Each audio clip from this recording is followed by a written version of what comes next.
A Second Chance at Love.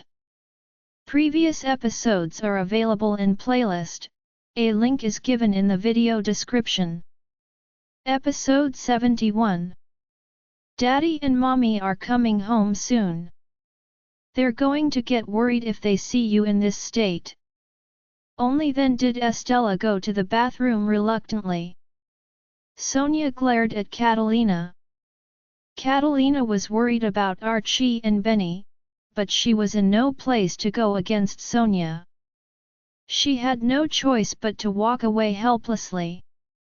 Just like that, Sonia and the boys were the only ones left in the living room. Archie shielded Benny and raised his gaze toward the person before their eyes. Sonia, on the other hand, looked down at the boys when she uttered patronizingly, "Did you think you could gain my approval by pleasing me? No matter what you say, you're still not a part of the Farwell family. I'll never allow you guys into the family." Archie frowned and retorted in a cute voice, "I think you've got it wrong. We were merely comforting Essie. We weren't speaking up for you." Sonia's expression changed drastically. She was so angry that she almost reached out to pull Archie's ear. "How dare you argue with me? You boys have no manners at all." Upon hearing those harsh words, Benny couldn't help but argue, "If we had manners, would you accept us?" Sonia let out a chuckle in exasperation. "Didn't you say you guys weren't trying to please me? I don't care how well behaved or outstanding you are. As long as you aren't Lucian's children, I'll never consider you a part of the Farwell family." With that, she put on a cold expression and warned, "You're planning to tell Lucian and Roxanne about this, aren't you? Go on. I don't care. I've been looking for an opportunity to chase you guys and your mommy out of the Farwell family." Indeed, Sonia had been holding her frustration in. If these two bastards were to tell Lucian about it, Lucian would definitely look for me. If that happens, I'm going to use the opportunity to chase the three of them out. What Sonia said was loud and clear. She was adamant about not accepting the boys if they weren't Lucian's. Benny felt sorrowful upon hearing that. "How are you so sure we're not his children? What if we are?" Sonia's expression changed as she sized up the boys. A while later, she said harshly, "Dream on. That's impossible. Lucian only has one child, and that's Essie." With that, Sonia left unhappily. "Come back so late." Estella came out after washing her face and saw Archie and Benny standing still in the living room. "Has Grandma left?" she asked in a baffled tone. Archie and Benny returned to their senses and composed themselves. However, they still looked dejected when they nodded at her. Seeing the expressions on her brothers' faces, Estella approached them with a straight face. "Did Grandma say something harsh to your guys again?" Estella could tell Archie and Benny were unhappy. Archie smiled at her and said, "No. She merely told me to take good care of you." He then changed the topic. "It's late. Why aren't Daddy and Mommy back yet?" Estella got distracted and stared at the main entrance the moment Archie mentioned their parents. When Catalina was done preparing dinner, she noticed the kids weren't as cheerful and lively as usual. At that moment, they were all sitting on the couch listlessly and staring at the main entrance. "Mr. Archie, Mr. Benny, Ms. Estella, dinner is ready. Are you guys hungry? Would you guys like to eat first?" Catalina asked softly when she saw how moody the kids were. The kids shook their heads in unison. "We're not hungry. We'll wait for Daddy and Mommy to have dinner together, Archie said. Catalina didn't try to persuade them anymore when she heard that. She sat down and waited with them, at the same time hoping that Lucian and Roxanne would return soon. At around 7 that evening, they finally heard some noises coming from outside the mansion. Catalina quickly glanced at the kids. The 3 children rose to their feet and ran toward the entrance to open the door. They saw Lucian opening the door to the passenger seat after getting out of the car. Roxanne alighted from the vehicle, and the couple shared a kiss. When Roxanne turned around and saw the kids staring back at her from the entrance, she immediately halted in her tracks. Although that wasn't the first time the kids saw them kissing, she was still slightly embarrassed. She turned and glanced at Lucian reproachfully. Seeing that, Lucian smiled innocently and said, "I didn't see them there, Sally. The kids would have waited for them inside." Neither of them expected the kids to come out of the house that evening. "Why are you guys so eager to see us today?" Lucian knew Roxanne was embarrassed, so he quickly stepped forward and stood in front of her. The kids were all feeling dejected and aggrieved. They had wanted to seek comfort from their parents. When they finally saw their parents, however, they couldn't bear to make them worry.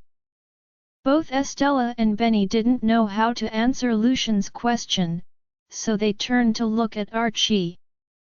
Archie steeled himself and said, "Daddy, why did you and Mommy come back so late? We've been waiting for so long." Lucian patted their heads and replied, "We've been busy the past couple of days. We'll bring you guys out when we're free." The kids couldn't help but recall what had happened that afternoon. Although they weren't in the mood, they pulled themselves together and hummed in acknowledgement. Sensing something was wrong, Lucian frowned and asked, "What's the matter? Don't you guys want to go out and have fun? Are you guys feeling unwell?" Roxanne noticed their strange behaviors as well, and she approached them caringly. Not knowing what to say in response, the kids exchanged glances with each other.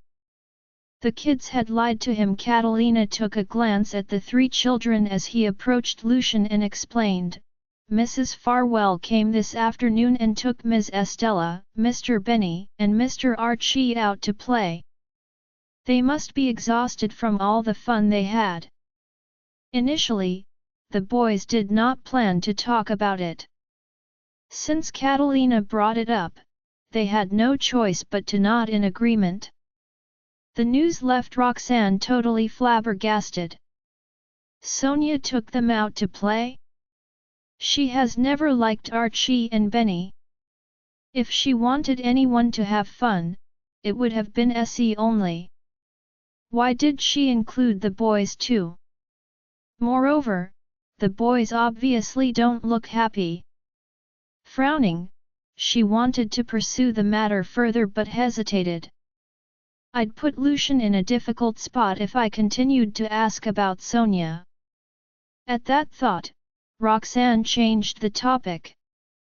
She tousled the kids' hair and said, "If you're feeling tired, go have your dinner now and go to bed early." She led the children to the dining table after washing their hands. She was so surprised to see a table spread with all the children's favorite food. Contrary to Roxanne's bafflement, Lucian seemed unfazed. "Where did Grandma bring you guys this afternoon? Did you have fun?" He was more interested in the kids' outing. The 2 boys exchanged glances when they heard the questions. Benny pressed his lips and refused to give a reply. Archie, on the other hand, turned his head and was met with Lucian's gaze. In the end, he replied, "Grandma took us to the amusement park and bought us ice cream." It was so yummy. Lucian looked at him in an attempt to determine if he was telling the truth. Archie plastered a smile on his face even though he felt aggrieved deep down. He wanted to tell Lucian that Sonia had left them at the amusement park, but that would undoubtedly prompt his parents to confront his grandmother. Considering how hard it was for the family to be together, Archie was reluctant to see the adults having a search fallout over them. We feel blissful for as long as we get to stay with Daddy and Mommy, and we don't care whether Grandma likes us. Just the amusement park? Lucian asked further. Archie was dumbfounded for several seconds. He did not expect Lucian to follow up with another question. He nodded diffidently. What did you do there? You boys and Essie enjoy completely different rides. I bet it was hard for Grandma to look after all of you. Lucian was so persistent. Immediately, Archie and Benny looked at each other again. Archie had no clue how to answer Lucian because all they did was take a stroll through the maze at the very beginning, and then spent the rest of the time waiting for Estella. Lucian stared at the three of them and noticed all sorts of uncomfortable expressions on their faces. Archie steeled himself and turned his head, avoiding Lucian's piercing gaze. Grandma requested help from the staff to accompany Benny and me. We went to see the pirates and the dwarves, while Grandma brought Essie to see the princesses.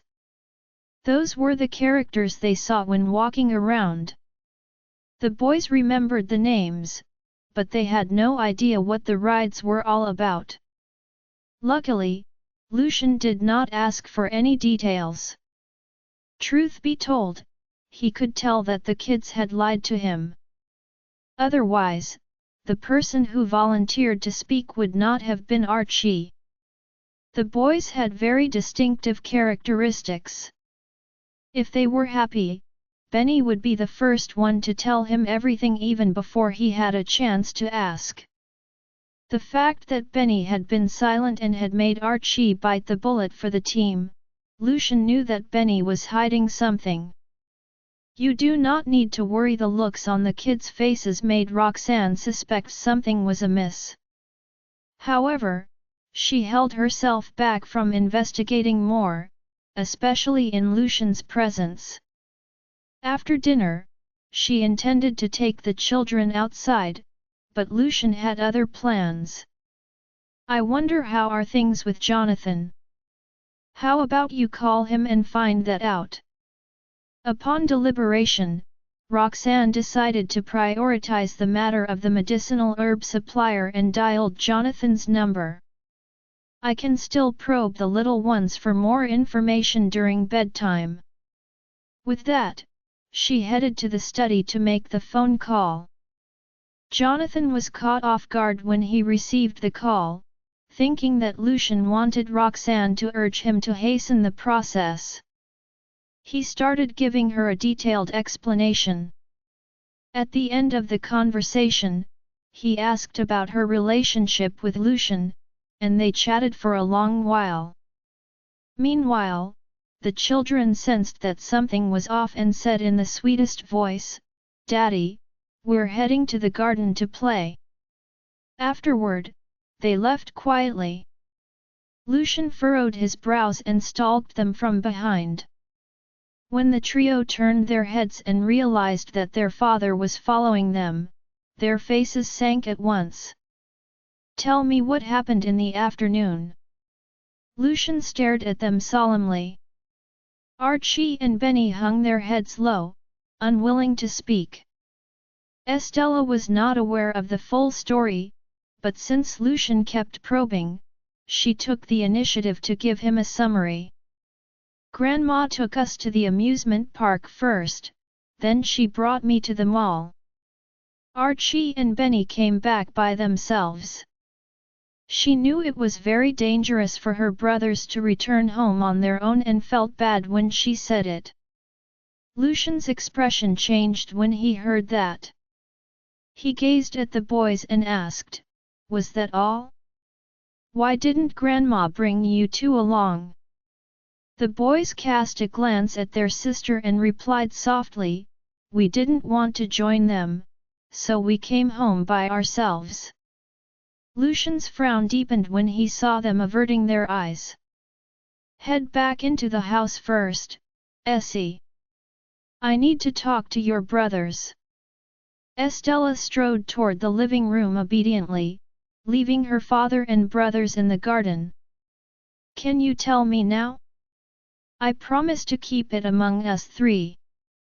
Lucian bent down and assured his sons patiently. The more gentle and casual his approach, the more aggrieved the two boys felt. Above all else, they were extremely worried. Lucian caressed their heads.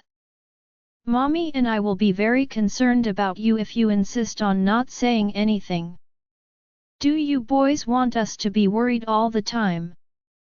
The boys pursed their lips in response. Then Archie looked Lucian in the eye as he stretched out his finger and asked for a pinky promise.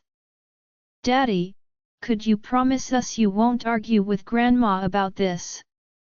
Mom did something to the boys. Lucian's expression turned dark as a disturbing thought crept up on him. He quickly hooked his finger with Archie's. It was then that Benny blurted everything. "Grandma brought us to the amusement park and let us play alone. We thought she would come back and get us, but she didn't show up even though we waited for her for a very long time. In the end, we came home by ourselves." Seconds later, he added softly, "Daddy, you promised not to be angry at Grandma. See, Archie and I are fine. You don't need to worry about us." Archie nodded and chimed in, "Most importantly, Essie is all right. Benny and I can take care of ourselves since we're used to traveling around on our own." "Where are you going?" Lucian felt so sorry for the boys when he heard that. The place where Archie and Benny had traveled to alone was their current residence. He recalled an incident where the boys had nearly been beaten up by some older children when they came looking for Estella. That made him resent Sonia even more. They are only so young. Even if Mom doesn't want to acknowledge them as her grandchildren, they're still Essie's best friends. How could she be so cruel as to dump them at the amusement park? Thank God nothing untoward happened, but what if it did? How would I face Roxanne? Lucian shuddered at that thought. "We're clever boys, and we met a very kind taxi driver. He didn't want to accept our money for the ride." Knowing that Lucian was enraged, Archie attempted to assure him in a cute voice. Lucian knew well that his sons were trying to defend his mother. He pulled them into his arms. "I'm sorry for not taking good care of you. Grandma was too much. If she takes you out again, call me immediately, and I'll see to it." The boys quieted down and bobbed their heads obediently as Lucian comforted them with his warm embrace. He patted their backs and praised, "Both of you did very well today for protecting yourselves and not revealing this matter to Mommy. This is now a secret among us. Don't tell Mommy, okay? Mommy's very tired these days." The boys smiled gleefully upon hearing those nice words. "We know what to do, and we won't worry Mommy about this." Lucian inclined his head and released them from his arms. "Go play with your sister now. I need to head out for a bit." His words brought a frown to the boys' faces. They grabbed his sleeve and reminded him, "Daddy, don't be mad at Grandma. You promised us just now." Lucian did not expect the kids to be so sensitive. "Oh, I'm not going to Grandma's. There's something at the office that I need to deal with. As an experienced businessman, coming up with an excuse to pacify the little ones was a piece of cake for him. Archie and Benny scrutinized him for a bit before releasing their grips on his arm. Okay, then, Lucian flashed them a smile and walked toward the living room. Right then, Roxanne had just finished her phone call with Jonathan and returned to keep Estella company. She was surprised to see him getting ready to head out. What happened? Where are you going at this hour? Lucian replied, I need to take care of some matters. I'll be right back real soon. Then he swiftly strode toward the gate and out of the mansion before she had a chance to ask more questions. Roxanne observed his hasty moves and felt something did not add up. Shortly after, Archie and Benny walked in, and she shifted her focus to them. Interrogation. Meanwhile, Lucian pulled his car into the driveway of the Farwell main residence. The butler was quick to welcome him politely. Mr. Farwell. Where's my mom? Lucian asked in an icy tone. The butler answered, Mrs. Farwell has just finished her dinner, and she's now enjoying coffee in the living room. Lucian nodded and gestured to the butler not to trail behind him as he went inside. He walked in to see his mother seated on the couch and sipping coffee while watching television. What brings you here? Sonia turned around when she heard footsteps approaching from the door. The moment she saw Lucian, a strange look flashed across her eyes. She knew the boys must have complained about her to their father. Lucian stormed toward her, grabbed the remote control, and turned off the television. Sonia's face darkened instantly. So, are you here to interrogate me? Why did you leave Archie and Benny at the amusement park this afternoon? Lucian asked expressionlessly. Frowning, Sonia defended herself assertively, it's a safe place. No one can enter the amusement park without a ticket. How did your outing go this afternoon? Did Grandma give you a hard time? Finally, Roxanne could put forth those questions to the boys in Lucian's absence. Nope. We had a ton of fun today, the boys exclaimed. Having been able to share the incident with Lucian and get it completely off their chests earlier, they no longer feel upset about it. Then Roxanne tried to verify the information with Estella. Estella had been crying the entire afternoon. She did not have an enjoyable time at all. However, she went along with it and nodded her head cooperatively before squirming into her mother's arms. Roxanne knitted her brows together and looked at them skeptically. With plenty of staff everywhere, nothing can happen. The boys and Essie have completely different interests. Do you expect me to clone myself to accompany each of them? Lucian was not pleased with her attitude. You said that only because they returned home safe and sound. Sonia stiffened, not knowing how to reply to that. Lucian looked at her sternly. The kids are so young. How could you leave them alone? Have you forgotten what it was like when Essie went missing? How are these two incidents the same? Essie is a child of the Farwell family. Who are those two? They are children of the Farwell family, too. Lucian bellowed. If something bad were to happen to them today, how should I explain myself to Roxanne? Sonia snorted. Aren't they back in one piece now? All I did was let them play at the amusement park. How would I know they would go back by themselves?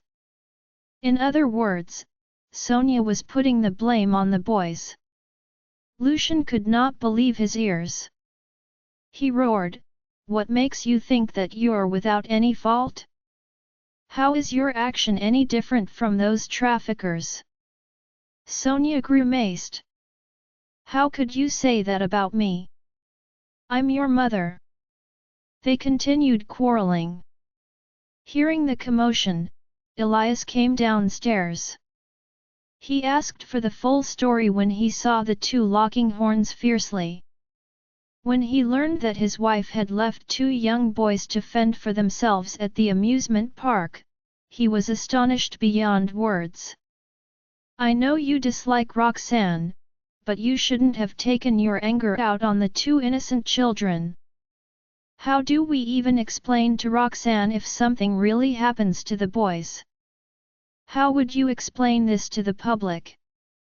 You keep insisting that you're doing this for the sake of the Farwell family, but have you really considered the interest of the family before committing such an awful act?" Sonia got so furious after both father and son lashed out at her. "Why are you speaking up for that woman? I'm not taking any sides. There will be a solution." Roxanne could not get anything out of the kids. Worried that she would ask them more questions, Archie and Benny said that they wanted to play. Roxanne put an end to her inquiries and began playing with them. Soon, the four of them were playing together happily. Roxanne was still fooling around with the children when Lucian came back. "Has the matter been resolved?" she asked worriedly when she saw his grim expression. The children also quieted down sensibly. Lucian nodded in response. He looked at Archie and Benny and felt apologetic when he recalled his mother's words. "Come and play with us, Daddy." The boys could read their father's mind. They came up to clasp his hands with a smile. Lucian froze briefly before reaching out to hold their hands and allowing them to lead him to Roxanne. The two then played with the children for a while longer. Seeing the joy on the boys' faces lessened the guilt within Lucian. After playing with the children for some time and noticing that it was getting late, Roxanne urged them to get some rest. "If it was Roxanne who left the children alone, I'd do the same and kick her out of the house," Elias stated firmly and righteously. Sonia knitted her brows in disbelief when she heard him. "You want to get rid of me?" Faced with an unreasonable wife, Elias was filled with rage. Lucian did not intend to get involved in their relentless arguments. "I've made it clear to the children that you need to obtain my consent before taking them out in the future," he warned coldly. With that, he turned around and stormed off the mansion, leaving a troubled Elias with his willful wife. The couple gazed upon the sleeping faces of the children with sorrow in their eyes. "You go ahead and get some rest first. I want to make a few more calls," Roxanne said to Lucian after they left the room. The latter frowned slightly when he heard that. "It's already so late. What calls do you want to make?" Roxanne sighed softly as melancholy once more appeared on her features. "I want to try to contact Professor Lambert and see if he can help get in touch with sources abroad." Even though the sadness in her eyes crushed his heart, he could only nod his head as it was her job and not his place to say anything. Roxanne went to the study and called Harvey, who answered quickly. Upon learning that she had developed a new type of medicine, the professor was very proud of her and agreed to help her right away. However, the quality of Damaris Group's medicinal herbs was rare, and the biggest supplier of traditional medicine was still Chania. Because of that, there was a certain level of difficulty in finding substitutes abroad. He could only try his best. Roxanne thanked him gratefully. They then gave each other a brief update on their lives before ending the call. It was already almost 10 at night when Roxanne returned to the bedroom. Lucian had already showered and was leaning partially against the headboard of the bed with a laptop on his lap, staring at something intently. When he saw her enter, he set the laptop down and looked at her. "How did it go?" Roxanne frowned slightly, her eyes still tinged with sadness. "Professor Lambert said that he would help think of a way, but we should still focus on the domestic market." Lucian, who had gotten out of bed and walked over to her, gave her a peck on the lips and comforted her in a deep voice, "There'll be a solution. I'm here." Roxanne pursed her lips to form a smile and the two kissed each other tenderly. Her cheeks turned pink when she noticed his increasingly heavy breathing, and she pushed him away a little. "I'm going to take a shower." In a good mood they fooled around in the bathroom, and when Lucian finally slowed down, Roxanne was so tired that she was about to faint. Lucian carried her to the bed, and they continued going at it until the wee hours of the morning. Roxanne woke up feeling as though her body was on the verge of crumbling down. The space beside her was empty. She had no idea where Lucian had gone to. As she endured the pain and got up, the thought of sleeping in different rooms came to her mind once more. "You're up." Lucian suddenly opened the door and came in. That shocked her so much that her waist gave way, and she nearly toppled onto the ground. He strode over and pulled her into his arms before she fell. Roxanne was clad in a nightgown, which he had helped her change into yesterday. Her movement caused her collar to open slightly, revealing her cleavage along with the marks that Lucian had left the previous night. Just one look was enough to make him react. At first, Roxanne was relieved when he caught her, but she then felt something hard pressing against her from behind, and memories of the previous night's events flooded her mind. She pushed him away almost without hesitation and glared at him. "Are you a beast?" As soon as she said that, another burst of pain from her waist caused her to grimace. Lucian looked at her innocently. "You should get some rest." Lucian quirked a brow. "I'll go with you." Roxanne gave him a puzzled look. "Haven't you showered already?" Lucian had already grabbed her hand and walked into the bathroom, taking off all his clothes while doing so. "I'll take another shower with you and help you unwind." As he spoke, he turned on the shower, then leaned in for another kiss. Roxanne was about to say something, but he had already sealed her lips. "But you were clinging to me later on." That's enough." Roxanne snapped, blushing. With that, she turned on her heels and entered the bathroom. Lucian's eyes crinkled at the edges. He walked over to her and wrapped his arms around her waist, massaging it with his large hands. Despite Roxanne's refusal, she had to endure his ministrations in the bathroom for a long time. When they finally came out of the bathroom, she had every intention to ignore him. "Jonathan is waiting for you downstairs," Lucian said suddenly. Roxanne was momentarily stunned. "Why didn't you say something so important earlier?" she said somewhat angrily, her face flush. Lucian shot her a look in response. Her temper was quickly subdued by his piercing gaze. She could only change her clothes quickly, tidy up, and head downstairs to see Jonathan, with Lucian following behind dotingly. Jonathan had already drank his second cup of coffee when he saw the couple descending the stairs. "Sorry to keep you waiting, Mr. Queen." Roxanne looked at him apologetically. Jonathan looked at her and then at the visibly defeated Lucian behind him with a confounded expression. However, he understood almost immediately when Roxanne sat down in front of him and he saw the marks peeping out of her collar. He shot Lucian a suggestive look before saying to her, "Don't be so courteous to me, Roxanne. Just call me Jonathan as Lucian does."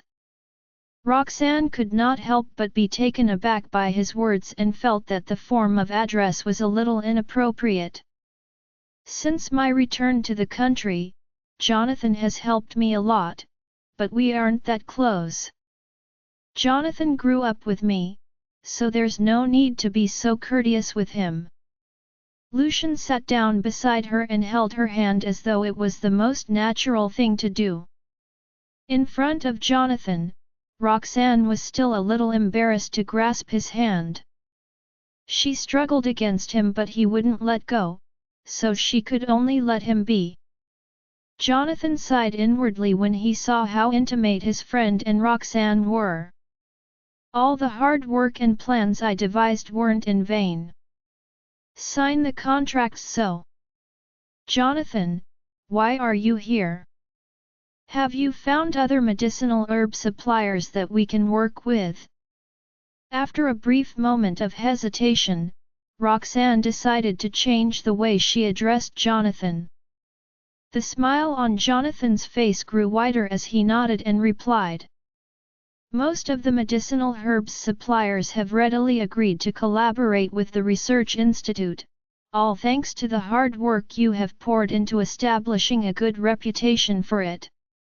Hearing that, Roxanne turned to look at Lucian before looking back at Jonathan. As she had only been with the Research Institute for a short period of time, she knew that the suppliers had agreed to work with them partly because it was Jonathan who had asked them and partly because he had mentioned Farwell Group's name. Lucian was holding Roxanne's hand and had his other hand on her back the entire time as if he was worried that Jonathan did not know that the woman belonged to him. Roxanne tried her best to ignore Lucian's hand while confirming the details with Jonathan. "How did you find those suppliers?" The woman had spent the past few days calling every single medicinal herb supplier she knew but was unable to find any suitable ones. With an unfathomable smile on his face, Jonathan replied, "Queen Group is considered a leader of medicinal herbs in the country. Naturally, our network is wider than yours. I mostly approached direct suppliers from the countries of origin of the herbs. For those herbs that I wasn't able to find direct suppliers, I contacted the distributors instead. They got together in the end. Also, judging by the satisfied look on Lucian's face, I'm sure they can't keep their hands off each other. No wonder he seemed to be in a good mood when he came down to welcome me just now." At the thought that his painstaking efforts were not in vain, Jonathan felt that it did not matter that he had to wait for so long earlier. "So, Jonathan, why are you here? Have you found other medical herb suppliers that we can work with?" After a brief moment of hesitation, Roxanne decided to change the way she addressed Jonathan. His smile on Jonathan's face grew wider so he nodded and replied, "Most medicinal herb suppliers are easily persuaded to cooperate with the Research Institute.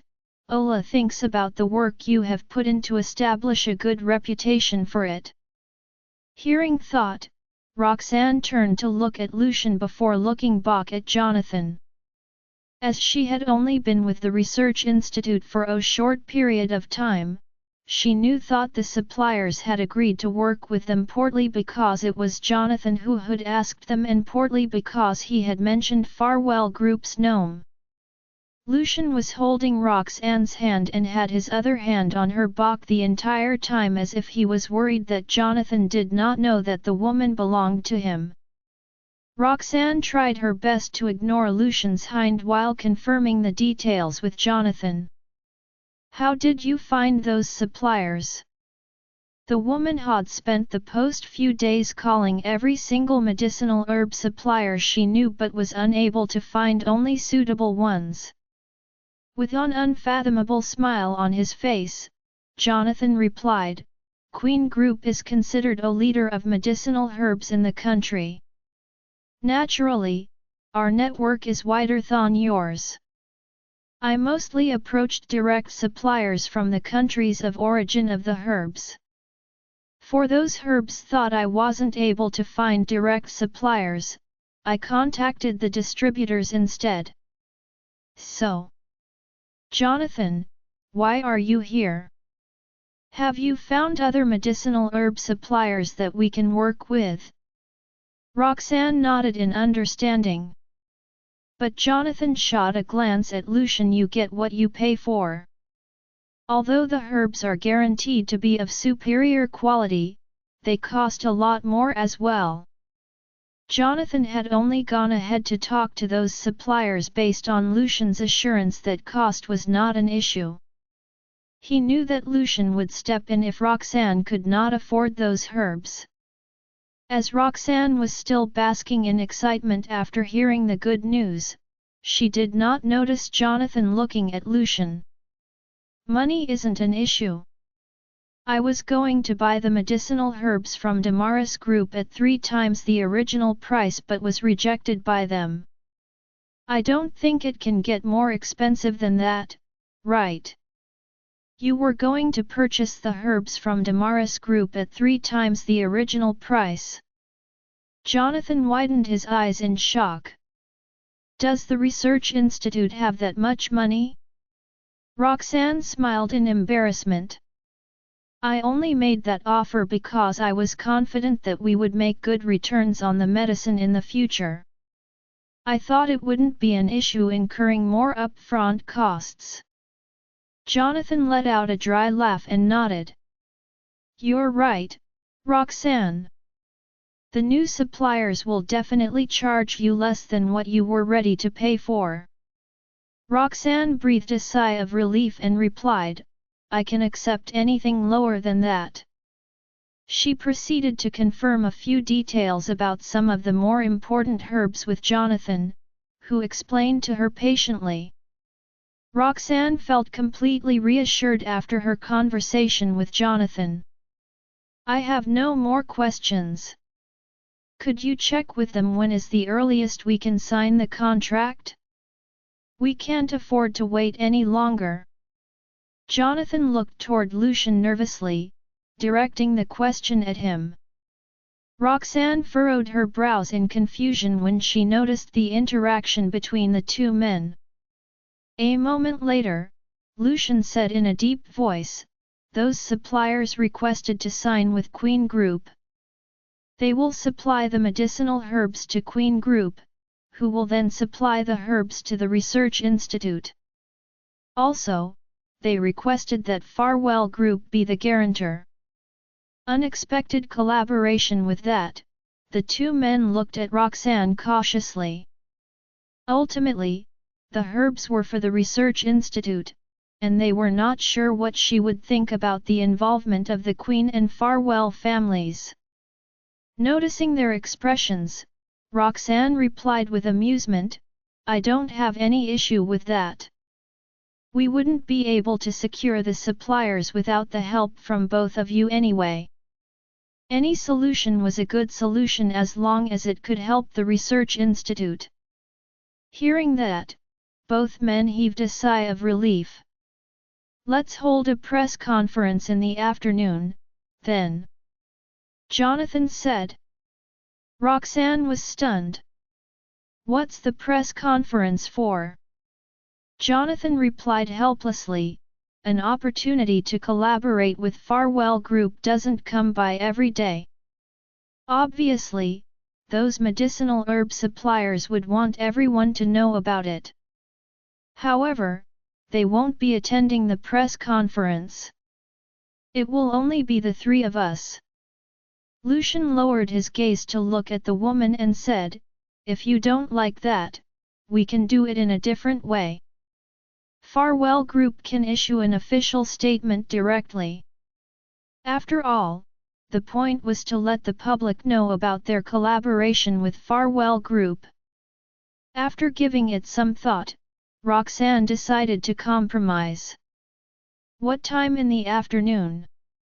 I need to get ready. With thought, the two men looked at Roxanne cautiously. Ultimately, the herbs were for the research institute, and they were not sure what she would think about the involvement of the Queen and Farwell families. Noticing their expressions, Roxanne replied with amusement, I don't have only issue with thought. We wouldn't be able to secure the suppliers without the help from both of you. Any solution was a good solution as long as it could help the research institute. Hearing thought, both men heaved a sigh of relief. Let's hold a press conference in the afternoon, then. Jonathan said. Roxanne was stunned. What's the press conference for? Jonathan replied helplessly, an opportunity to collaborate with Farwell Group doesn't come by every day. Obviously, those medicinal herb suppliers would want everyone to know about it. However, they won't be attending the press conference. It will only be the three of us. Lucian lowered his gaze to look at the woman and said, if you don't like thought, we can do it in a different way. Farwell Group can issue an official statement directly. After all, the point was to let the public know about their collaboration with Farwell Group. After giving it some thought, Roxanne decided to compromise. What time in the afternoon? I need to get ready. With that, the two men looked at Roxanne cautiously. Ultimately, the herbs were for the research institute, and they were not sure what she would think about the involvement of the Queen and Farwell families. Jonathan replied, it will start at 2 in the afternoon tentatively. However, if the timing doesn't suit the two of you, I can let the media know that we are postponing it. No need. We will be there on time. Thanks for making the arrangements, Roxanne said. Jonathan flashed a casual smile. All I did was make a few calls. The new medicine that you have developed is going to save millions of lives. There aren't many good doctors around these days, and you are definitely one of them. Thanks. Roxanne smiled at his praise. With a straight face, Jonathan said, I mean it. It's not flattery, and I'm not saying it just because it's you. Roxanne's eyes were filled with gratitude, and the atmosphere in the room suddenly became serious.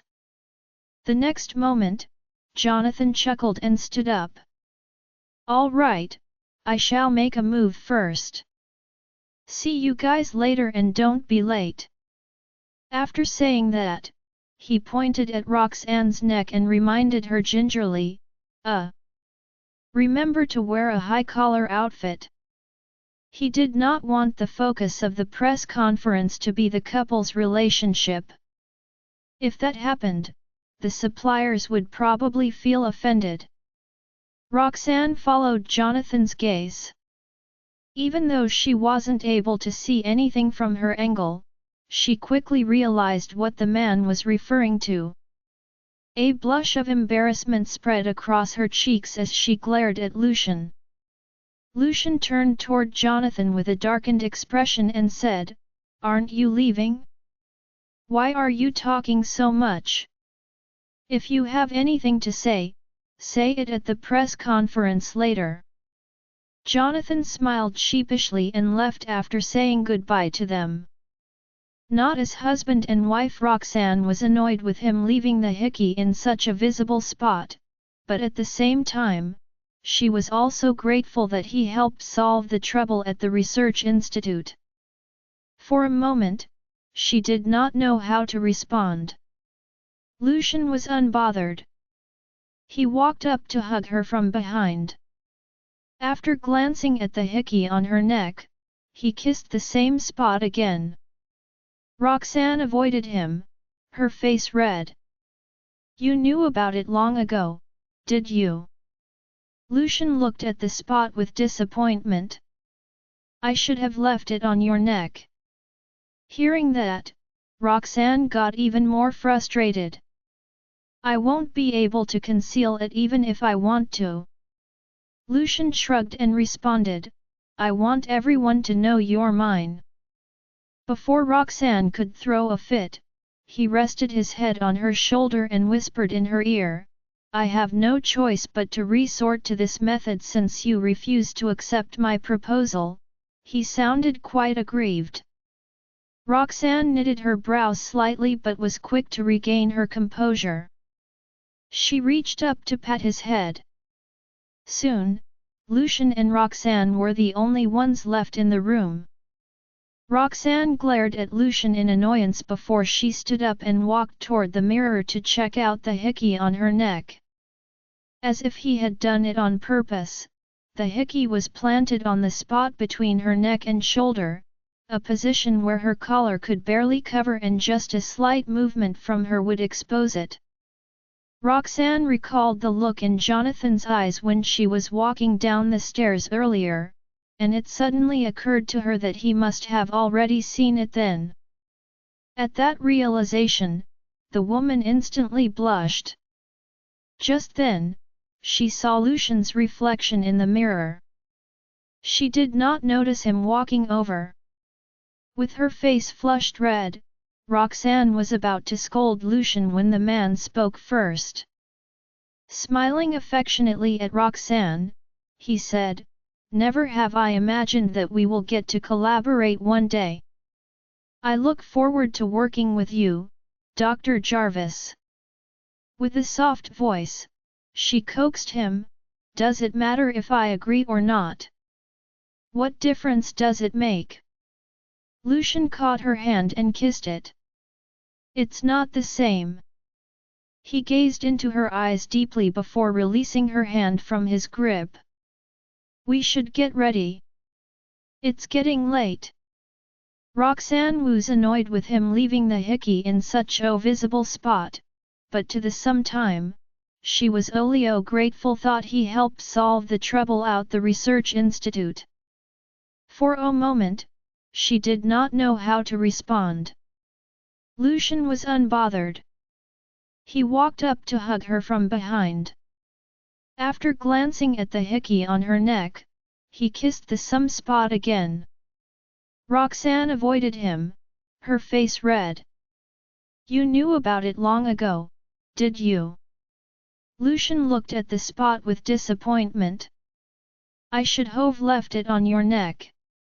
Hearing thought, Roxanne got even more frustrated. I won't be able to conceal it even if I want to. Lucian shrugged not responded, I want everyone to know you're mine. Before Roxanne could throw a fit, he rested his hood on her shoulder and whispered in her ear, I have no choice but to resort to this method since you refuse to accept my proposal. He sounded quite aggrieved. Roxanne knitted her brows slightly but was quick to regain her composure. She reached up to pat his head. With a soft voice, she coaxed him, Does it matter if I agree or not? What difference does it make? Lucian caught her hand and kissed it. It's not the same. He gazed into her eyes deeply before releasing her hand from his grip. We should get ready. It's getting late. Roxanne was annoyed with him leaving the hickey in such a visible spot, but at the same time, she was also grateful that he helped solve the trouble at the research institute. For a moment, she did not know how to respond. Roxanne heaved a sigh of relief as she was grateful Lucian did not say anything more after that.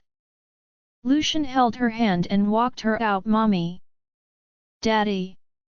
The three children had a good night's sleep on the weekend.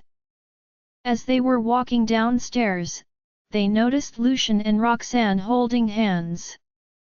Roxanne quickly lifted her other hand to cover the hickey on her neck. Lucian remained calm. "We're going out this afternoon. You guys stay home. Call me if Grandpa and Grandma come over."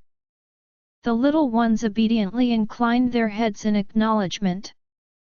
Lucian went out with Roxanne and headed straight to Neon Boutique. It took Roxanne a while to realize Lucian had brought her there for a makeover. "Do we really need to make such a big deal out of this?" The press conference in the afternoon only required them to sign a contract in front of reporters.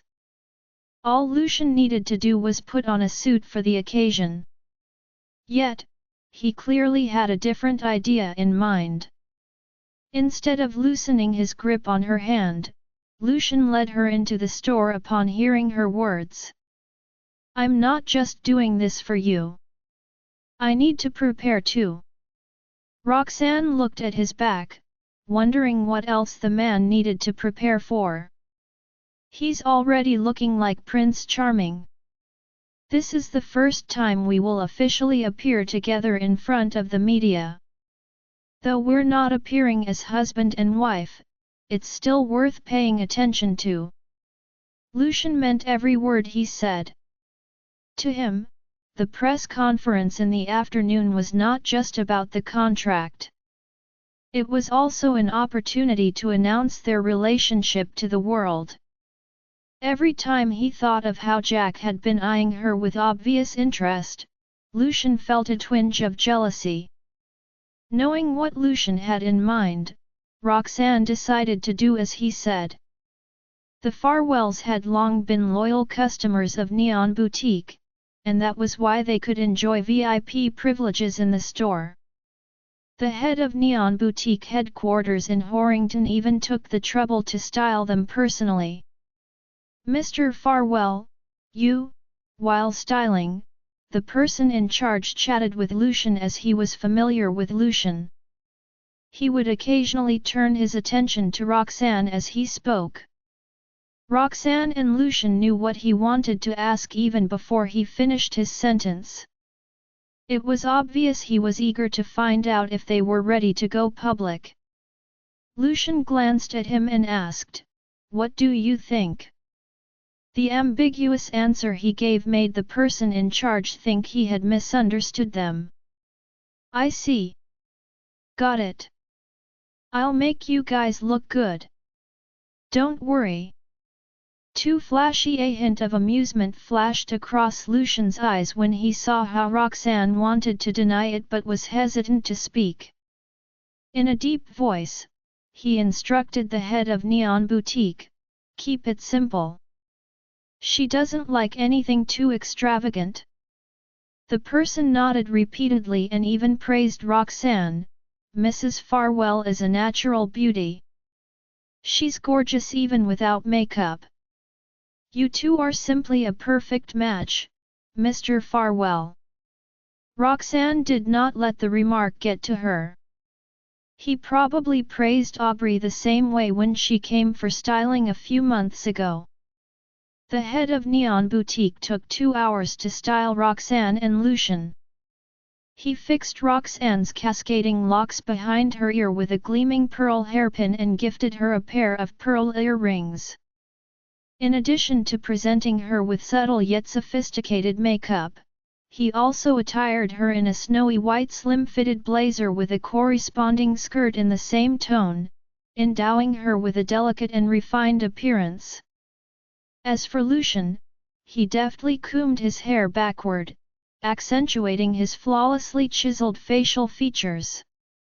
He then dressed him in a sleek black suit that complemented Roxanne's attire and adorned his sleeves with exquisite pearl cufflinks, echoing the elegance of Roxanne's earrings.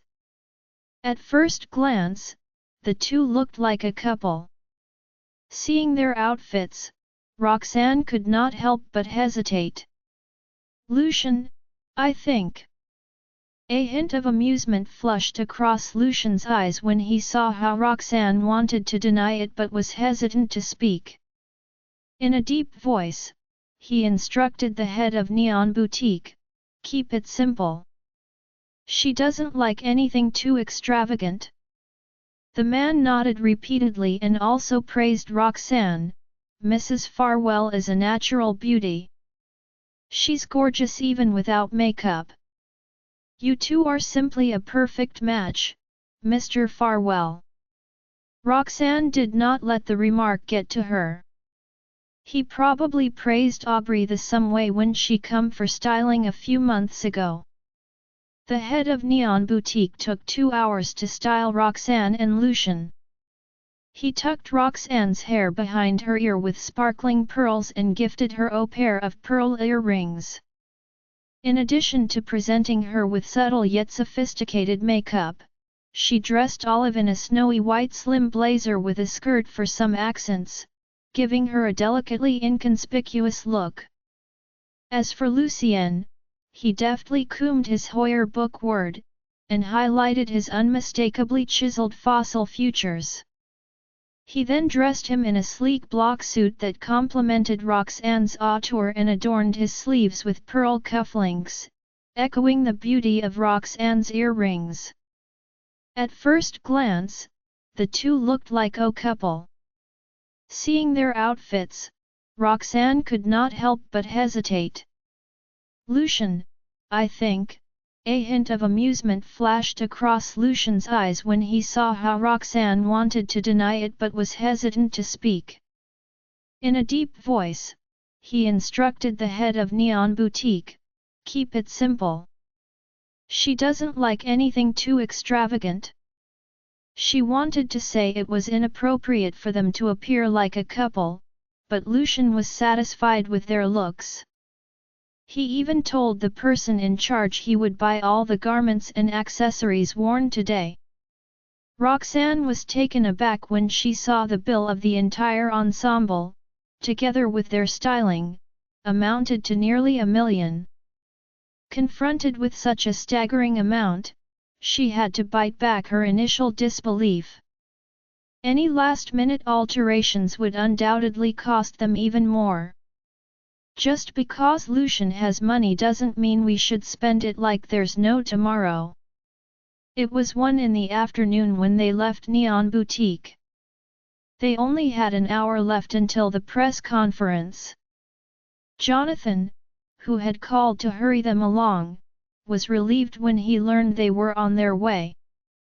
During their journey to the conference, Roxanne briefly hesitated and considered removing her earrings. "Are you so afraid of others knowing about our relationship?" Lucian expressed his dissatisfaction. Roxanne paused. "I just feel they're too flashy.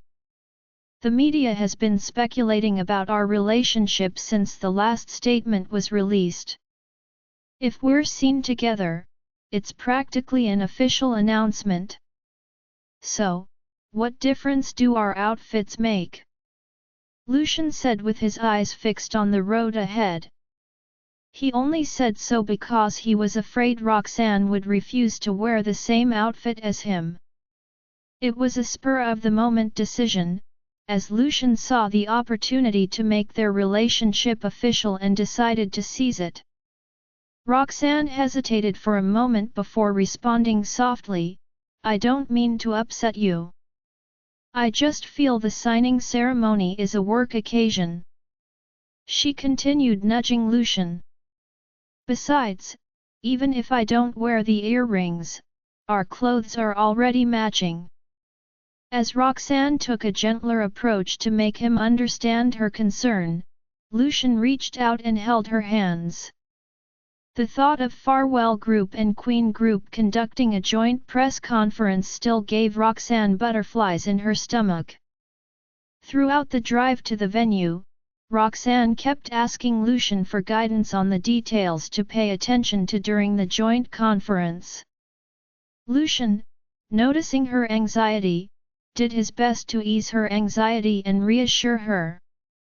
When they arrived, a swarm of journalists had already surrounded Jonathan. As soon as Lucian and Roxanne stepped out of the car, the journalists quickly turned their attention toward them and rushed in their direction. More capable than Aubrey, Roxanne was stunned by the scene. Lucian immediately shielded her behind him as he stared at the reporters expressionlessly. "Mr. Farwell, how goes things in your relationship with Ms. Jarvis? Are you two about to remarry? Dr. Jarvis, why did you leave Mr. Farwell back then?" One after another, questions flooded Roxanne's ears. Roxanne drew her brows together, unhappy to hear the questions. The focus of the press conference that day was their collaboration, yet the reporters kept bombarding them with questions about their personal life. Seemingly reading her mind, Lucian said coldly, "Sorry, but we're only going to talk about work matters today. There will be a Q&A session later, so I won't be answering anything right now." With that, he led Roxanne forward. Right then, Jonathan rushed over, and the two men kept Roxanne protected between them as they went to the table up ahead. The three of them took their seats as the lights flashed below the stage. The press conference was broadcasted live on the internet as well.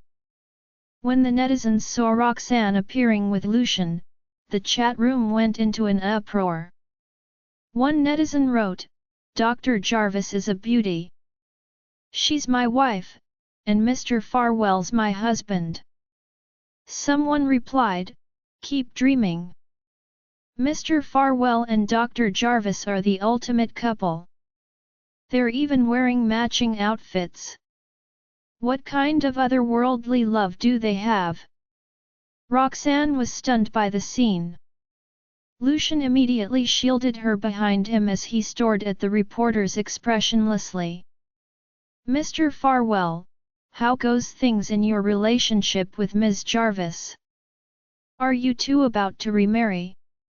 Dr. Jarvis, why did you leave Mr. Farwell back then?" One after another, questions flooded Roxanne's ears. Roxanne drew her brows together, unhappy to air the questions.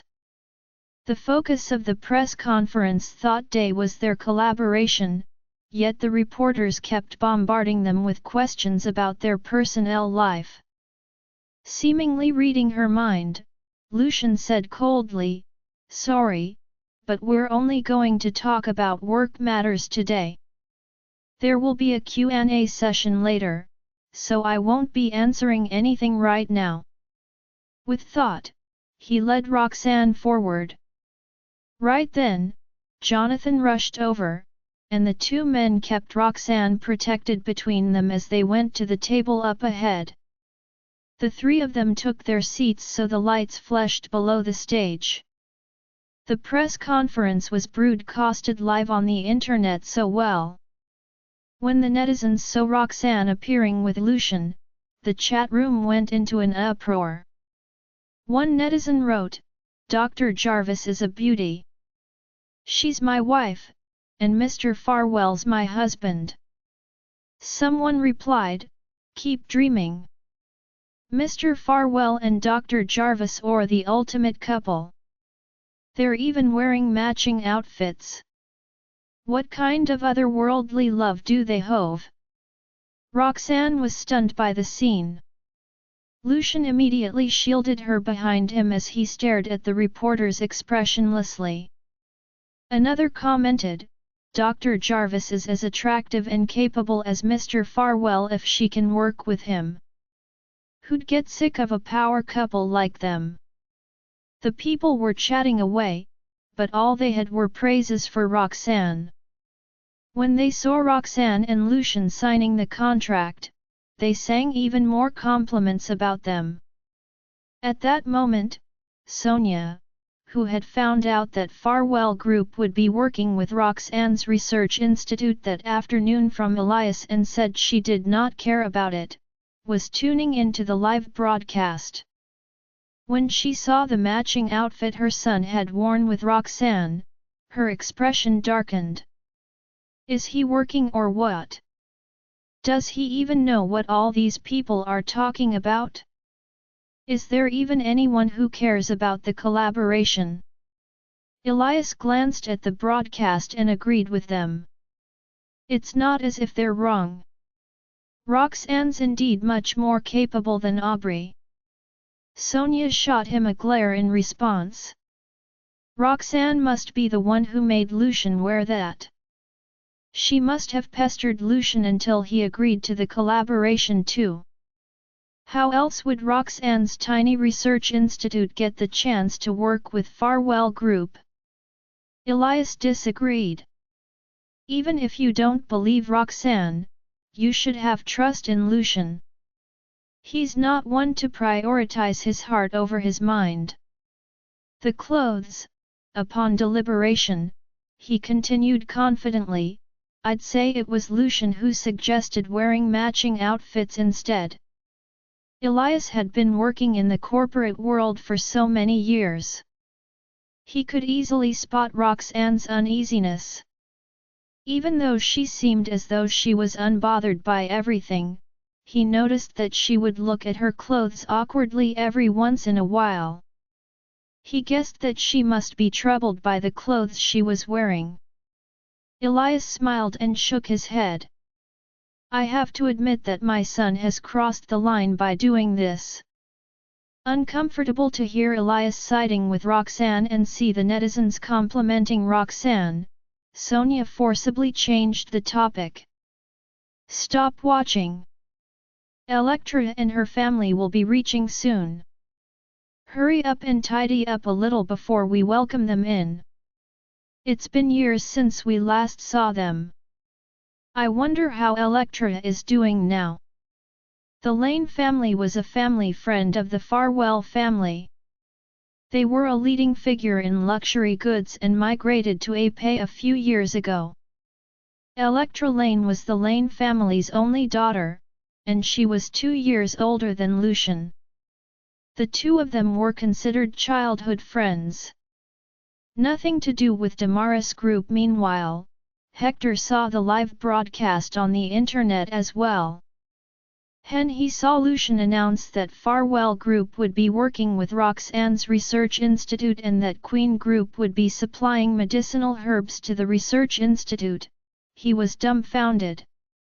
He switched on the television and told someone to summon Jack. What's the matter, Grandpa? Jack had been confidently waiting for Roxanne to relent to him, so he did not think much of Hector's summon.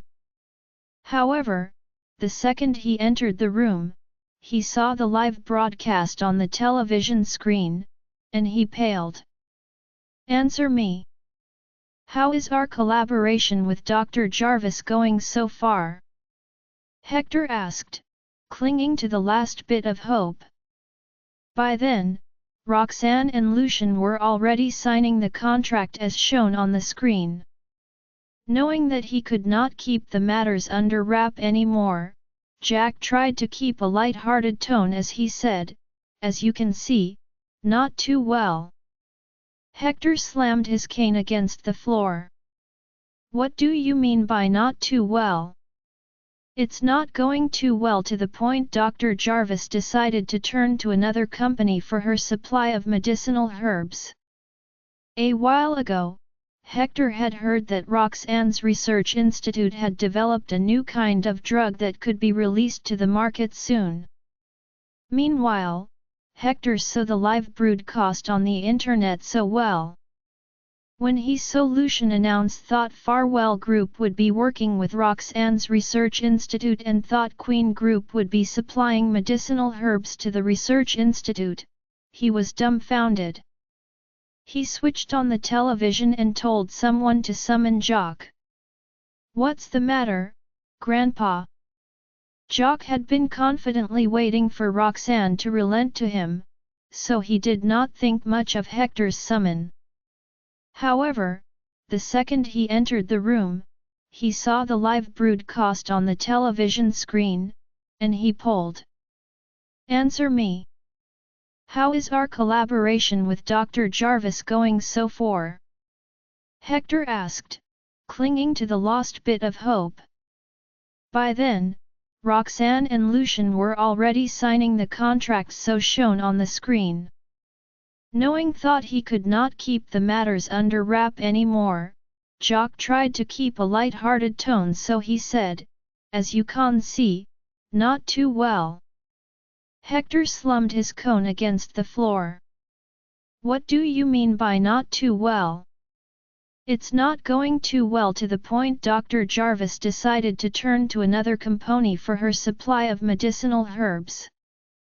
A while ago, Hector had heard thought Roxanne's research institute had developed a new kind of drug thought could be released to the market soon. Meanwhile, Hector saw the live broadcast on the internet as well. Hector had even thought about heading to the research institute in person to find out what the new drug was like, but Jack stopped him. Hector did not dwell on Jack's actions at that time. After all, Damaris Group had been doing better and better under Jack's lead.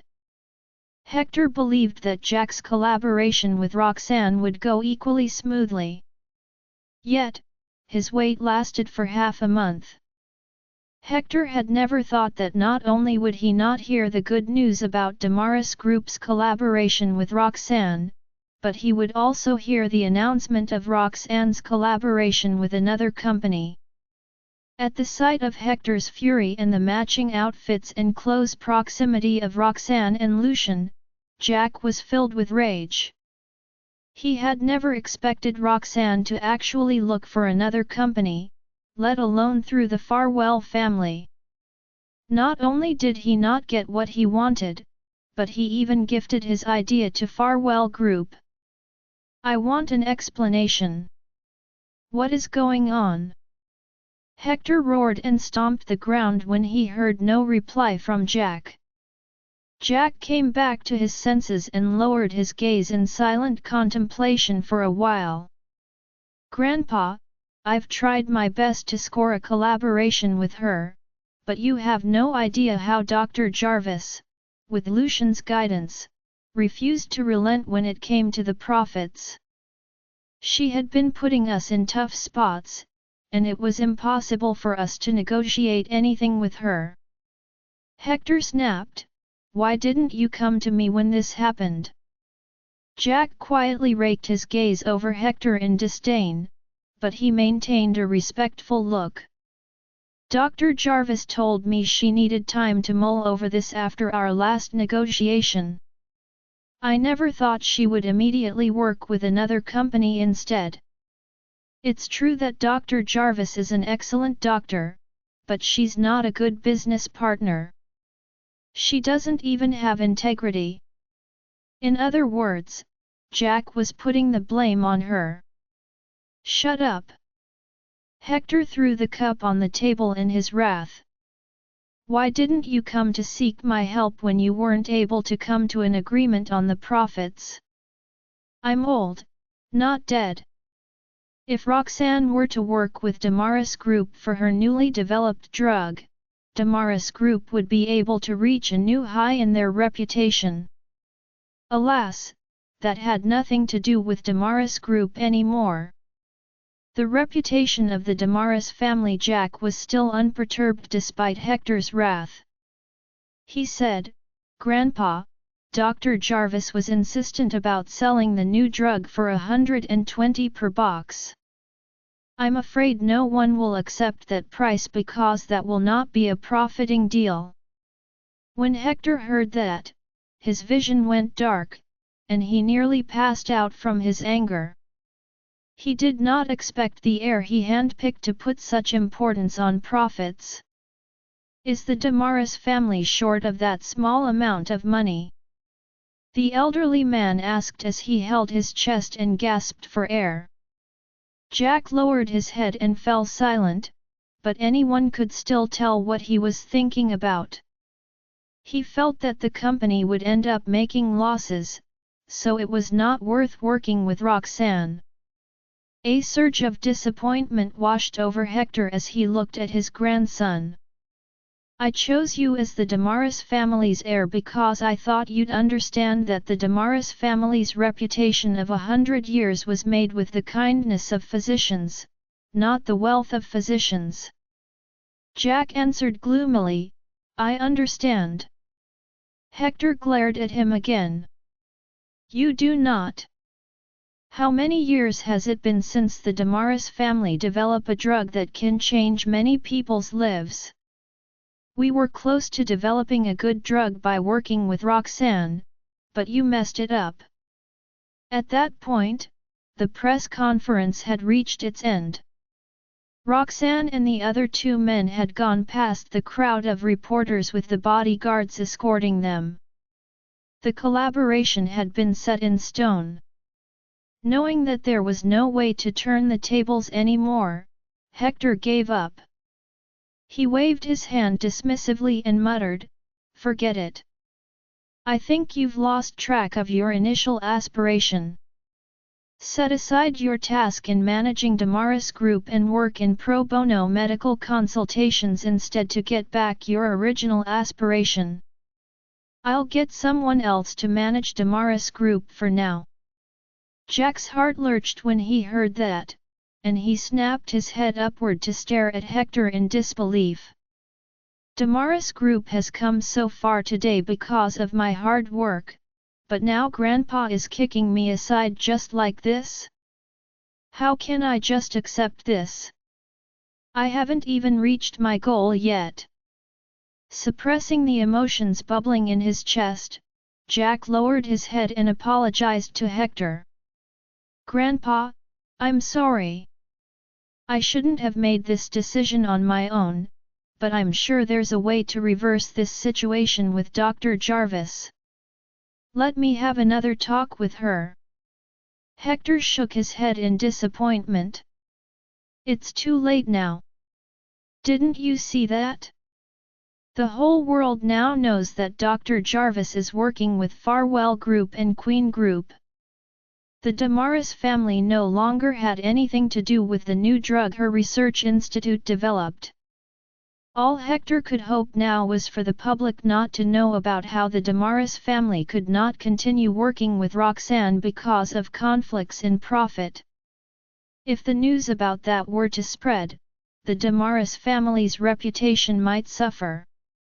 Close to 100 types of medicinal herbs are involved in the new drug. There's no way Roxanne could find replacements for all of them. There must be at least a type that she hasn't found a source for yet, so she'll still have to work with Damaris Group. Jack still refused to give up. Hector did not see a point in wasting his breath on his grandson, so he waved his hand tiredly and uttered, I'm old now. I can't lord over you anymore. Despite being the heir of a family of doctors, you see more value in money than in helping others. One day, you will end up falling from grace because of this. With that, Hector went upstairs. Jack's face clouded over. He's right. He's old now, so he can't even tell wrong from right. The Damaris family is now on the pedestal of the medical field, worshipped by so many, but what use is that? A pleasure to work with you. The news of the three organizations working together spread like wildfire. In a mansion in the suburbs, Frida was seated rigidly on the couch as she stared at Sean's back. The man was elegantly brewing coffee by the coffee machine. A moment later, he brought the fresh coffee to her with a smile. This is all thanks to you, Ms. Queen. It's a pleasure to work with you. Frida was momentarily struck dazed by his smile, but when she heard his words of thanks, she quickly flashed him a smile of her own and answered, It's nothing. I only mentioned it to my brother. That's all. Frida was the one who recommended the trading company that Jonathan contacted for Roxanne. That company belonged to Sean and was recommended to Frida by Sean himself before getting recommended to Jonathan. Jonathan had been having trouble with finding a supplier back then, so when Frida recommended the company to him, he only looked into it to make sure that the company was capable enough for the collaboration. He did not go deep into his research, and he even praised Frida for the recommendation. Frida gazed at Sean in gratitude before saying, "I should be the one thanking you. With your recommendation, my brother is not that biased against me anymore." Sean gave her another smile before sipping his coffee. His line of thought was different from Frida's. "It's nothing but a title at the end of the day, and we even have to spend much money and time to maintain that name of ours with all those pro bono medical consultations. Eventually, the Damaris family will go bankrupt. The reputation of being kind isn't something the Damaris family needs anymore. What the Damaris family needs is money. We need to make a profit." He had thought that Frida's close relationship with Aubrey meant that Jonathan would be suspicious when Frida recommended to him the company.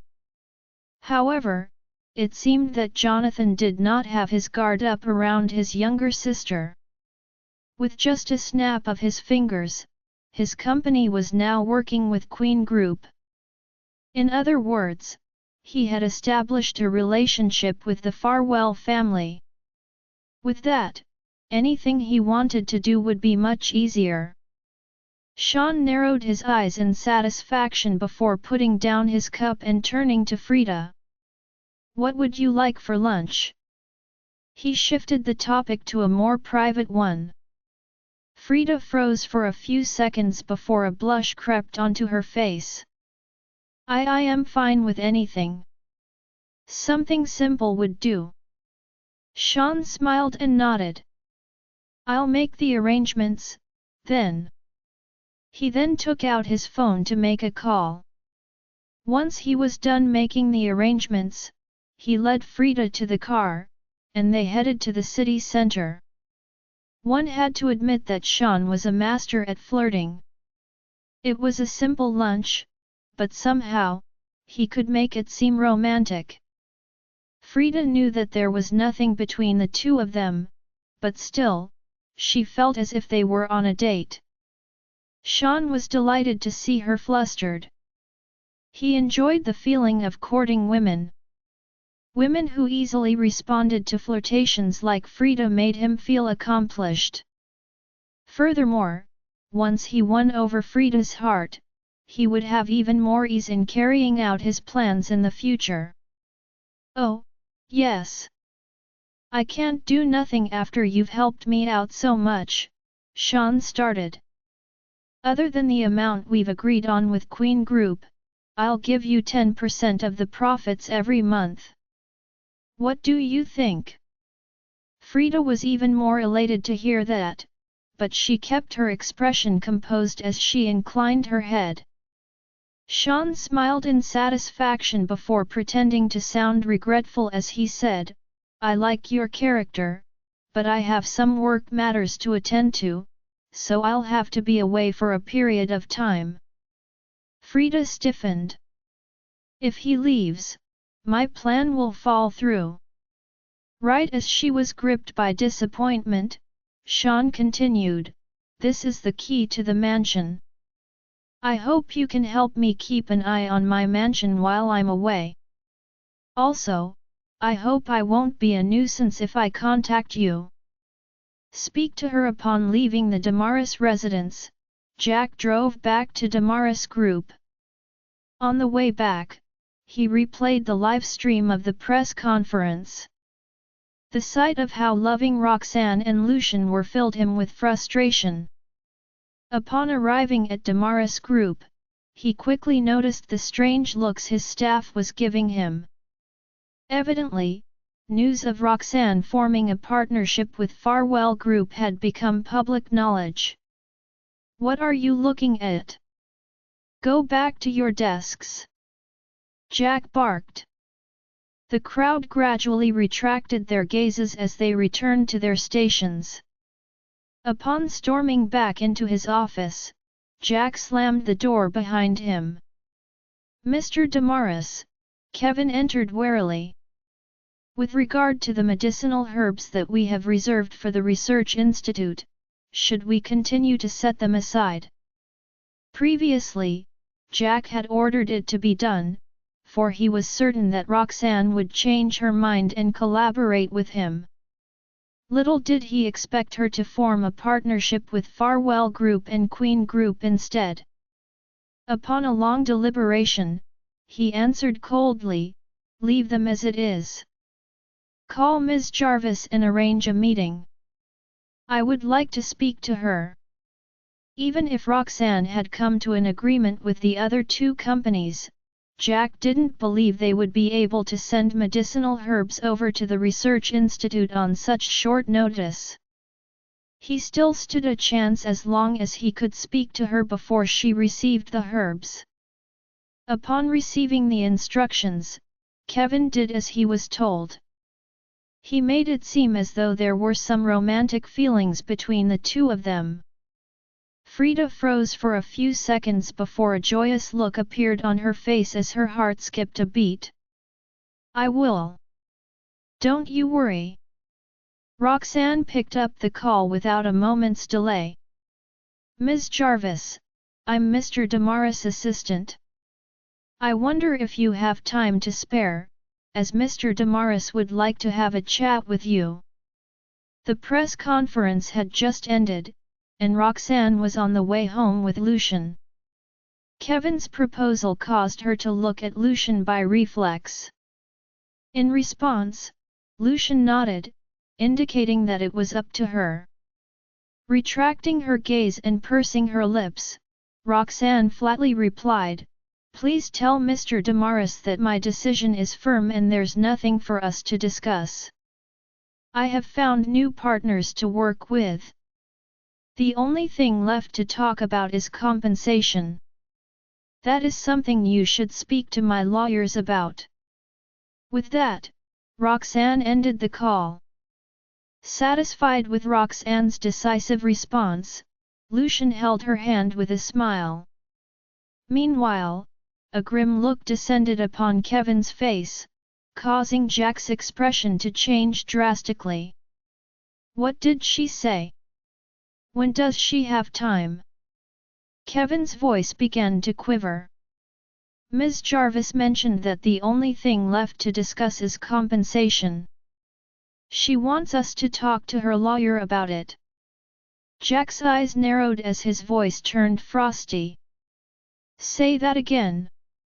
Sensing his anger, Kevin steeled himself to repeat the statement despite the growing panic within him. "That ungrateful." Having been reprimanded by Hector and almost losing the Damaris family's controlling stake, Jack was further enraged by Roxanne's rejection. Kevin was cowed into silence, for this was the first time he had ever seen Jack this angry throughout his long career. Subsequently, a deathly silence fell upon the office. It wasn't until a long while passed that Jack waved his hand at Kevin. "You're dismissed." Heaving a sigh of relief, Kevin turned and scurried away. Inside the office, Jack with an insidious look in his eyes got up from his desk and retrieved an aroma lamp from his drawer. "Roxanne, I have given you plenty of opportunities, but you have spurned them all. Don't blame me for my ruthless methods." Jealous of your own daughter after the press conference, Jonathan tactfully took his leave, for he didn't want to get in the way of the loving couple. Lucian had planned to take Roxanne out to celebrate, but both of them decided to pick the children up from home instead. After all, it had been a long time since the children had gone out with them due to their busy schedules. "Daddy! Mommy!" The moment they walked through the door, the children welcomed them excitedly. Roxanne, in a good mood after resolving the matter, spread her arms with a smile but only ended up hugging Estella. Archie and Benny were picked up by Lucian with one arm each. As the two brothers were lifted into the air, they screamed in between their laughter, "We can fly!" Lucian played along by swinging them through the air by their collar, while the brothers spread their arms to mimic the wings of a plane. The three of them were enjoying themselves, but Roxanne was given a scare by the sight. "Put them down! It's dangerous!" Lucian naturally did as he was told. Even though Archie and Benny didn't have enough, they ran up to Roxanne's side obediently, not wanting her to worry. "We watched TV today. You looked so handsome, Daddy. Mommy, you looked gorgeous too." Benny complimented them. In response, Roxanne gave his hair a tousle. Lucian suggested in a deep voice, "Come, let's all go for a night out." The three of them jumped for joy at the news.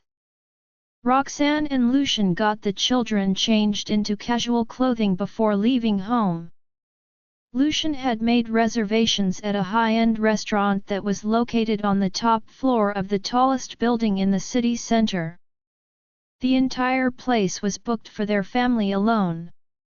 As the five of them sat on the open-air rooftop, they listened to the soothing music in the background while admiring the city lights that looked like meteor showers raining on the ground. "It's been a while since we last saw you, Mr. Farwell." The manager served them personally, after which, he made light conversation with his guests. "This must be Ms. Jarvis. She's really beautiful. No wonder you always come here alone despite our establishment being the best place for a date. With such a pretty partner, I'm sure no one else will ever catch your eye." Roxanne, in a wonderful mood that day, couldn't help but tease Lucian by asking the manager, "Didn't he come here with Ms. Pearson? Otherwise, what was he doing here by himself?" As if he had recalled something humorous, the manager waved his hand. "Come to think of it, it's true that Mr. Farwell didn't come here alone." The answer caused the smile on Roxanne's face to freeze. She had started out wanting to tease Lucian, but from the manager's reply, it seemed that she might end up embarrassing herself. The manager added, "Mr. Farwell would always come with Ms. Farwell, who loves the desserts here. I'll bring you 2 more portions of it later.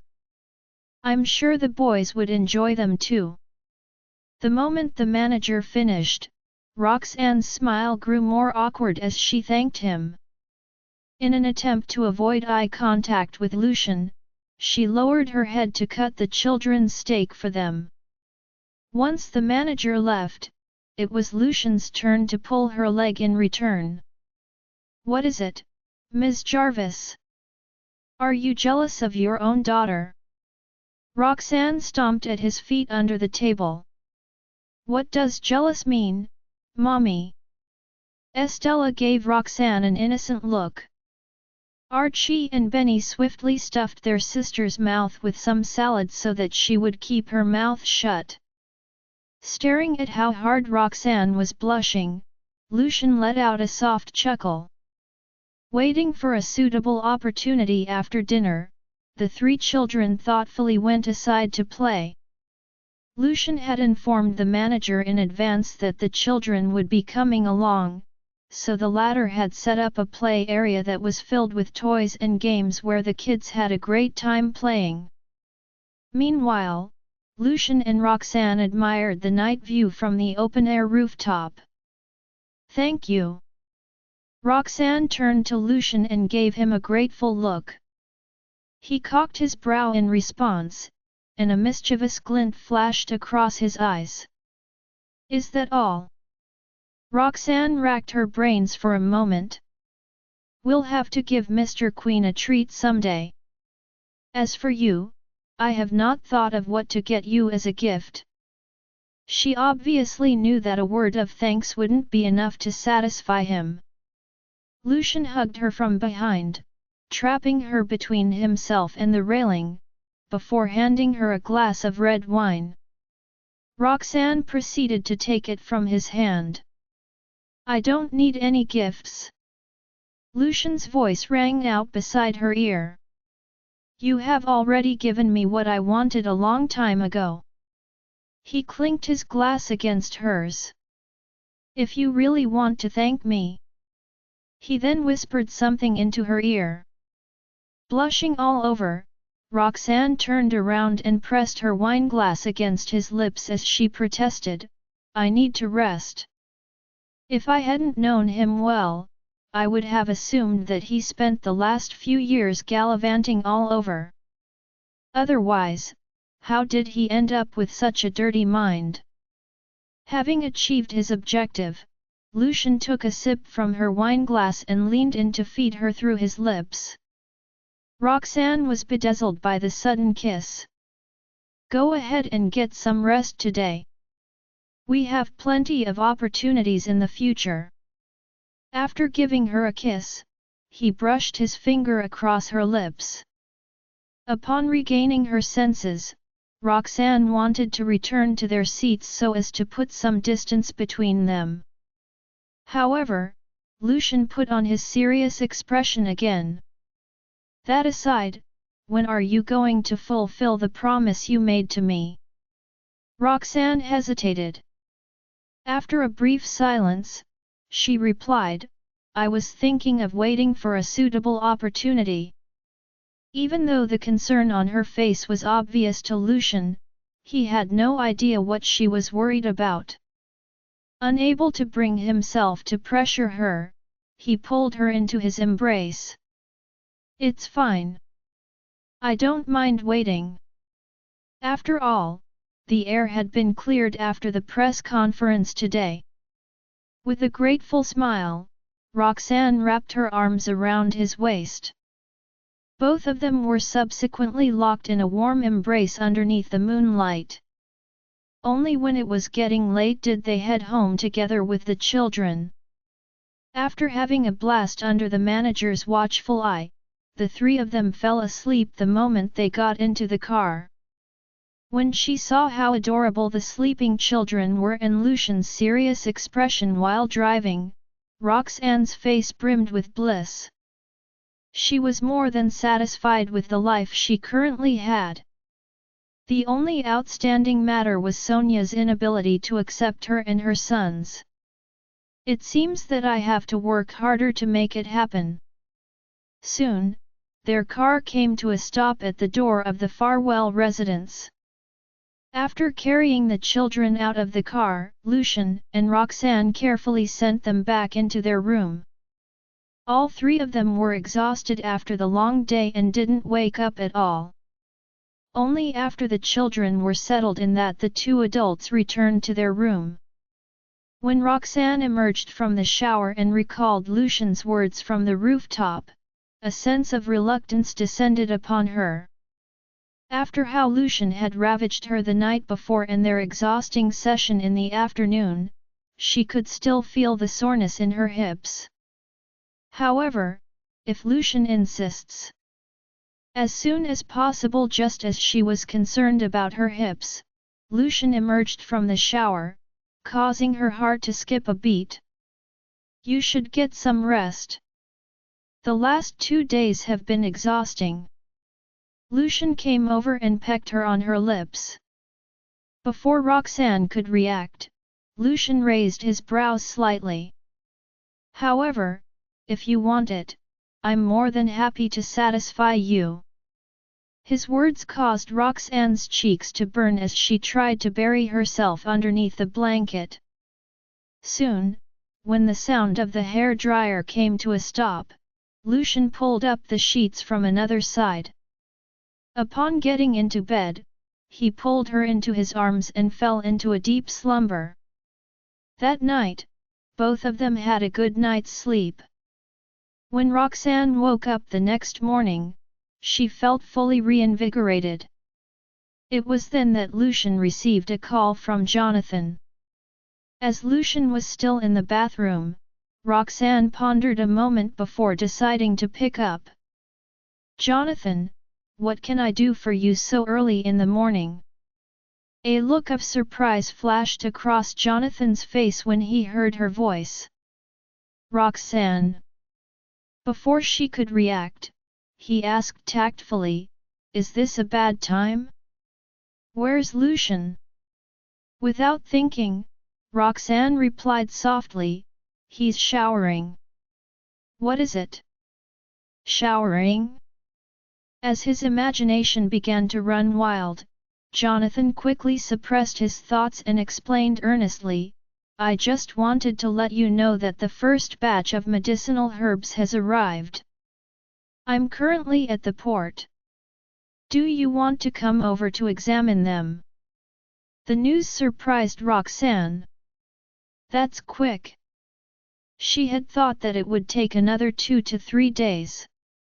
Jonathan didn't waste the opportunity to put in a good word for his good friend. "Lucian knew that you needed it urgently. That was why he bought the first batch under his own name before the contract was signed.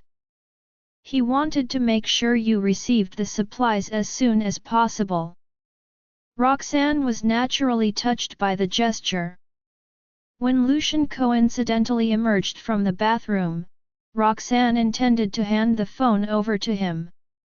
However, he shook his head and put it on speaker instead. Jonathan continued, "To be honest, Lucian expended much effort to get this batch of herbs for you. His feelings for you are true, Roxanne. You must treasure him. It's rare to find a man as wonderful as he is." Roxanne almost burst into laughter at Jonathan's exaggeration. However, Lucian's presence caused her to quickly suppress the urge to do so. Lucian, who couldn't bear to hear another word of it, barked, "Get to the point." Jonathan paused abruptly before saying sheepishly, "I've already asked Roxanne if she wants to come down here. I'm currently waiting at the port." When Lucian turned to Roxanne, she related what Jonathan had told her earlier. "I'll go over to check the goods. You send the children to kindergarten." Lucian had initially wanted to drive her to the port but decided against it when he thought about the children. "In that case, I'll pick you up in the evening." Roxanne agreed with a smile. After both of them had breakfast, Lucian dropped the children off at the kindergarten, while Roxanne headed to the port. Jonathan, who had been waiting there, began complaining again the moment he saw her. Both of them took stock of the medicinal herbs while making idle chatter with each other. Once they were sure everything was in order, the next step was to send the herbs to the research institute. There, they would be used in small batches to ensure that the final product was consistent with what was produced by Damaris Group. After sending the medicinal herbs over, Jonathan took his leave, as the rest of the processes were considered industrial secrets. Upon his departure, Roxanne threw herself back into her work. Acting fast, Linda urged Roxanne to have her lunch after being swamped with work the entire morning. Since she was dealing with a huge shipment of medicinal herbs, Roxanne thought of having a quick bite nearby before resuming her work. A series of honks sounded just as she left the premises. However, she did not bother about the noises made and kept walking ahead, which resulted in the car honking at her repeatedly. It took Roxanne a while to realize the honks were directed at her. She turned around and saw a car parked not too far from the entrance to the research institute. The window was half opened, revealing Jack's face. "Ms. Jarvis." Jack grinned at her the moment she looked in his direction. Frowning, Roxanne had no intention of approaching him. I'm sorry, Mr. Damaris. It's a busy day at work. Please excuse me. With that, she turned and headed toward the restaurant. Suddenly, the honks rang out again as Jack maneuvered the vehicle to trail her from the back. Ms. Jarvis, let's preserve our relationship even if there's no business deal between us. Aren't we friends? Can't you spare me a few minutes? Jack's voice and car honks rang out at the same time, making heads turn as people walked out from the research institute. Roxanne dreaded the unnecessary attention. Hence, she stopped and said, "What is it that you want to tell me, Mr. Damaris? You can say it now." A cold glint flashed across Jack's eyes when she conceded. He opened the car door and said, "Come on in. Let's chat inside." Roxanne stood rooted to the spot and kept her guard up. Jack smirked and said, "Are you worried that I might do something to you in broad daylight, Ms. Jarvis? Come on, we're both people of status. Furthermore, I still have to be mindful of the Damaris family's reputation." With that, he opened the car door wider to let her examine the interior. He added, "I just can't stand the heat outside. It's much more comfortable to talk in the car. After all, I can't finish what I want to say in a few words." Roxanne seized the opportunity and checked his car thoroughly. She did not take the passenger seat. Instead, she entered through the back door and sat by herself. The air conditioner was switched on, so she had to close both the car door and window. "You can speak now," she requested indifferently. Hiding the coldness in his eyes, Jack glanced at the aroma lamp underneath the passenger seat and put on a regretful expression. "Ms. Jarvis, you acted really fast. I thought of looking for you in a couple of days, and perhaps we could still collaborate in one way or another. Little did I expect you would have signed a contract with Farwell Group and Queen Group already." A layer of resentment and displeasure laced his tone. Knitting her brows, Roxanne stared at the pair of eyes looking back at her through the rearview mirror. "You might want to ask around and find out what hefty losses the Research Institute has suffered due to this incident, Mr. Damaris. The factory had to shut down the production of medicines due to lack of supplies. Due to that reason, it demanded an exorbitant compensation from the Research Institute for delaying its production. Lately, Lucian suggested producing the medicines in one of Farwell Group's factories for free, but Roxanne rejected his offer. She felt that she had received tremendous help and support from Lucian. Therefore, she did not want to rely on him further. An imperceptible trace of frustration flashed past Jack's eyes. "There's no need to be like that, Ms. Jarvis. It was only a matter of time before the Research Institute suffered losses. Honestly, up till now, I still don't agree with the price you set for the medicine." Ironically, she no longer felt anything toward his belittling remarks. "Your acceptance or rejection has nothing to do with me, Mr. Damaris. This is because I'm not collaborating with Damaris Group. Should you want to insist on your pricing, please go ahead and launch a new medicine yourself." Join our Facebook and WhatsApp group for more updates, link is given in description. Rest audiobook will be continued in next episode.